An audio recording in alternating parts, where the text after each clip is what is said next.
What's going on, guys? Machine TV back with another video. Let me talk to you. Today we're going to go over my rankings of NHL25 Sharpshooter MSPs, who I think is the best to build and why. Let's get right into it. But first, make sure you like the video, comment down below what you want to see next, and make sure you subscribe on the road to 1,000. Let's get into it. Now, first and foremost, to go over the Sharpshooter cards, these are the top shooters in the league at the moment, and all of these cards are going to have 99 shooting accuracy and power from top to bottom. What's going to be the difference and why I judge these cards is going to be based off of their hands, their defense, and honestly, their speed. Is the card usable? We'll go from worst to best of the cards that I believe you should build from the Sharpshooters event. Now, looking at this, you have a 91 across the board. You have Seth Jarvis, Evan Bouchard, Vince Dunn, Willie Nylander, and Kyle Connor. So let's take a look at those cards, and I will start off with number 5 of telling you who is the worst to best Sharpshooters card. Don't forget to like the video and subscribe. Starting off with number 5 MSP is right-handed right winger Seth Jarvis. He's a 5'10" sharpshooter card out of this new set EA has released. And like I said, I'm going to base everything off of defensive stats as well as skating. And when I look at this card, the reason why I don't like this Seth Jarvis card is you can see that his skating is a 92 excel and 92 speed with an 89 endurance, and at 5'10", that just doesn't do a whole lot for me. He's a small winger. He's going to go on the already pretty strong left side of my lineup. The shot's going to be a straight 99. The hands are pretty impressive with solid 95s, other than his offensive awareness is 93. But defensively, in his speed, it just doesn't quite do it for me. And that's why I would put Seth Jarvis at number 5. Coming in at number 4, right-handed right defenseman from the Edmonton Oilers, Evan Bouchard, 6'3" defenseman.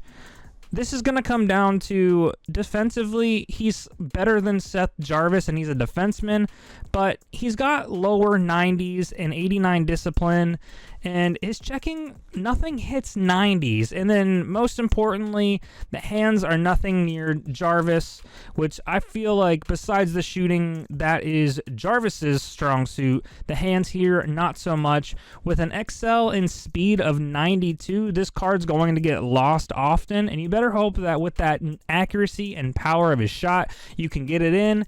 That is why I have Evan Bouchard at number 4. Coming in at number 3, this is going to seem a little different. I'm going with left defenseman Vince Dunn, 6 foot tall from your Seattle Kraken. Now, the reason why I went with this card in the middle of the pack is because his skating is 93 speed and excel, as well as the agility. His endurance is in the 90s. So that's kind of why I went with that card. And also defensively, I know he's a defenseman. He should be better than Jarvis. But I think this card, his build is really, really well done. It also goes on a right hand or the right side of your lineup, which I personally need help with. But also his hands being pretty much solid 90s, except for his passing at 92. Defensive stats aren't fantastic, but the speed is what really does it for me on this big-bodied defenseman.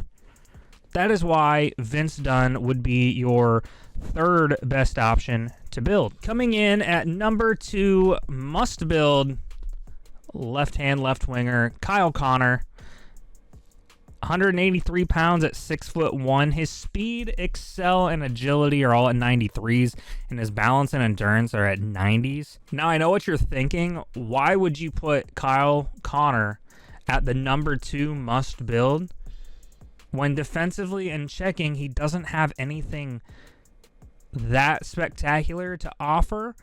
The reason that is because his hands are pretty much all 95s, other than his offensive awareness. You have a 99 maxed out shot, and he has gold snipe with 0 AP. So I think with that and a 93 speed excel, I feel like that is why Kyle Connor is your number 2 must build card. Now, I know what you're thinking. We already know who the #1 most build card is to build machine. Just get over it and tell us who it is. It's Willie Nylander. Let's look at the card real quick, and I will give you my reasons why I personally build him. Don't forget to like the video and comment down below what order you guys would put these cards in ranking-wise. Willie Nylander, 6 foot tall right hand, right winger, going on the left side of most of our lineups to be on his offhand.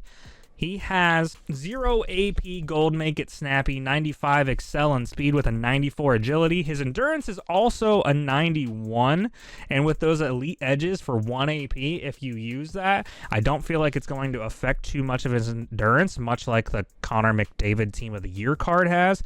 Obviously, he has the 99 shooting top to bottom like all these other cards. And his hands are 95 deke and puck control, 93 everything else for offensive awareness, hand-eye, and passing. He's very well disciplined. His stick check's at an 87, and his defensive awareness is an 87 as well.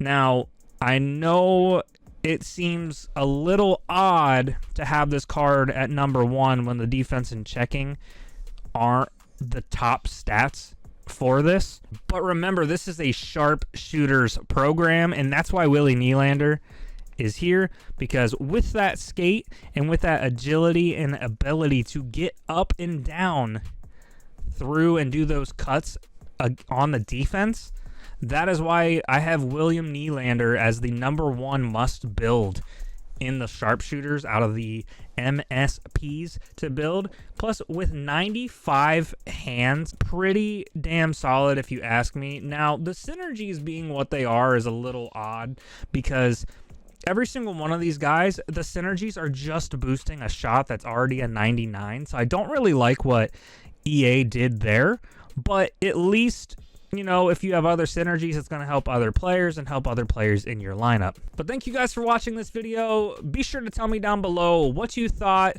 of the rankings. Would you do anything differently? How you enjoyed the video if you want more of this based off of events. And remember, this is only off of the MSPs and for Sharpshooters week 1. I don't know, and I can't remember if we're doing a week 2 or if we're getting a week 2 rather. So, like I said, like it, comment down below your opinions on it, and be sure to subscribe on the road to 1,000 subscribers. We'll see you in the next one.